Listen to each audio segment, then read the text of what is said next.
ماشاءاللہ وہ لیڈرز ہیں جو 5000 سے زیادہ کی کمال فیملی میں سے سلیکٹو لوگ ہیں جنہوں نے اپنے کوالٹی سے کیلیبر سے ڈیزرو کیا ہے اور پھر وہ اس لیول پہ پہنچ کے یہاں اس سیشن میں تشریف لائے ہیں. تو وہ 5000 لوگ بھی آ جائیں گے, ٹھیک ہے چونکہ کہا ہے سب کے لیے کھانا ہے یا سب کے لیے یہ ہوٹلنگ ہے, تو پرویز صاحب کہیں گے, ڈاکٹر صاحب کہیں گے یہ میں نے اس کیونکہ مجھے پتا تھا سننے والے کون ہیں, کہنے والا کون ہے, جگہ کون سی ہے, تو اس سارے کے اندر مفہوم یہ لیا ہی نہیں جا سکتا کہ سارا اسلام آباد یا پاکستان بلاؤ. سب کا مطلب یہاں پہ کیا ہے, اس کانٹیکس میں کیا ہے کہ یہ پنڈال میں موجود لوگ, یہ ہال میں موجود لوگ. ایم آئی رائٹ؟ تو جب اگر ایسے بے شمار احادیث ہیں جن کو جنرلائز کر دیں تو ایک عجیب و غریب زندگی آپ اپنا لیں گے جو آپ صلی اللہ علیہ وسلم نے چاہی بھی نہیں, بتائی بھی نہیں, پہنچائی بھی نہیں. اور وہ والی زندگی ہماری جہالت کی وجہ سے وہ والے طریقے راستے میں رکاوٹ ہیں. بلکہ لوگ کہتے ہیں اسلام کے قریب نہ جانا, اس کے قریب جانے سے بس سب کچھ گیا اور ختم. حالانکہ اس میں آنے سے سب کچھ ملتا ہے. ہاں غیر ضروری مادیت نہیں ملتی, ہاں لالچ اور نفرت اور کینہ اور بھوک اور افلاس اور تکلیفیں اور پرابلمز اور بیماریاں نہیں ملتی. ہاں بھلائی, اچھائی, خیر, کمالات, عظمت.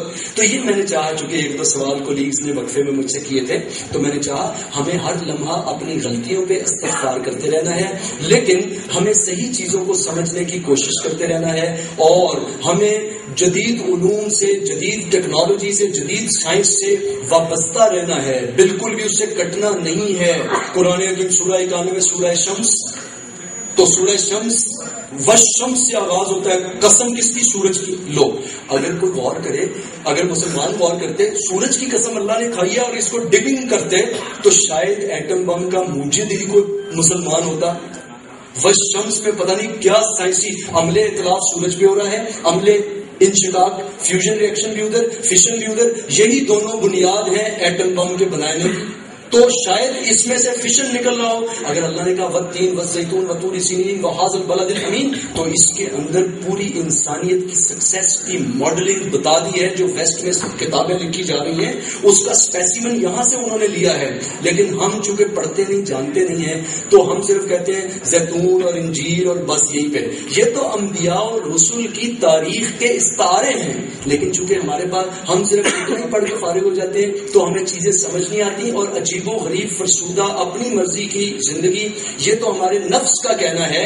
چاہے ہم نفس کی غلامی کر کے بظاہر دین پہ بھی چلیں گے تو اللہ کے سامنے جائیں گے تو نفس کی غلامی کی مد ہی میں اٹھائے جائیں گے, نہ کہ اس پہ. میں نے کہا میرے آباء و اجداد نے یہ چیز کرا دی تھی, اب اللہ کا امر سامنے آتا رہا, نبی کریم صلی اللہ علیہ وسلم کا طریقہ اور بزرگوں کی باتیں ساری سامنے آئی, وضاحت ہو گئی. لیکن میں نے کہا چونکہ میرے ابو یوں ہی کرتے تھے تو آن دا ڈے آف ججمنٹ میں اپنے ابو کے ساتھ تو اٹھایا جاؤں گا, حضور صلی اللہ علیہ وسلم کے ساتھ نہیں اٹھایا جاؤں گا. اور میں نے کوئی غلط عمل بھی پوری صحیح نیت سے اپنی تحقیق کے بعد صحیح سمجھ کے کر لیا تو غلطی کی سزا نہیں ملے گی, بلکہ حضور صلی اللہ علیہ وسلم کی بات کی پیروی کا ہی اجر ملے گا, چاہے بظاہر غلطی بھی ہو گئی ہو. تو اس لیے ہمیں آج کا ایک اہم ترین میسج یہ ہے کہ ہم نے اپنے نیت کو ہر لمحے, نیت ایک بے لگام گھوڑے کی طرح ہوتی ہے, ہر لمحے. بس خوشامد کے بارے میں کہا کہ کتنی وعیدیں ہیں خوشامد کے بارے میں, لیکن آپ جا کے اپنی والدہ کو کہیں امی جی جو میری زندگی کے لیے آپ نے کیا,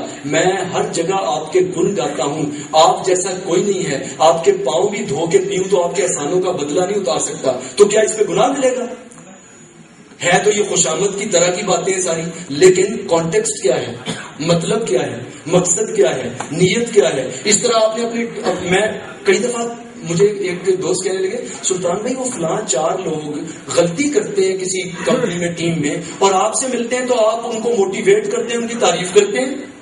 میں نے کہا بات یہ ہے, یہ اصلاح اور ریفارمیشن کا ایک انداز ہے کہ کبھی کسی کو اب آپ تعریف کر دیتے ہیں تو وہ تعریف پہ پورا اترنا چاہتا ہے. سائنس نے دریافت کیا ہے, یہ نبی کریم صلی اللہ علیہ وسلم کی زندگی سے بھی ثابت ہے, کبھی آپ جب کسی کو تعریف کرتے ہیں اور آپ کا مقصد ہوتا ہے کہ وہ شخص ایسا بن جائے, تو کچھ عرصے کے بعد, اسے سائنس میں لا آف ایکسپیکٹیشن کہتے ہیں, سائیکالوجی میں لا آف ایکسپیکٹیشن کہتے ہیں. مثلا ایک بچے نے 4 دفعہ 2 سال کے بچے نے, آپ کے بیٹے نے, بیٹی نے جھوٹ بولا, تو آپ نے کہا دیکھیں یہ میرا بیٹا جو ہے نا, اس نے فلاں وجہ سے جھوٹ بولا ہے ورنہ یہ سچ بولتا ہے، یہ بھی معافی مانگ لے گا، یہ بہت اچھا ہے. تو جھوٹ پہ تو تھپڑ مارنے کے لوگ قائل ہیں. آپ نے جھوٹ پہ بھی تعریفیں کر کے اور ایک اس کے دماغ میں میسج دیا کہ جب جھوٹ بولیں تو یہ گناہ کی بات ہوتی ہے اور اس سے توبہ کی ضرورت ہوتی ہے. تو دیکھنے میں آپ تعریف کر رہے ہیں لیکن نکالنا جھوٹ کی عادت سے چاہ رہے ہیں.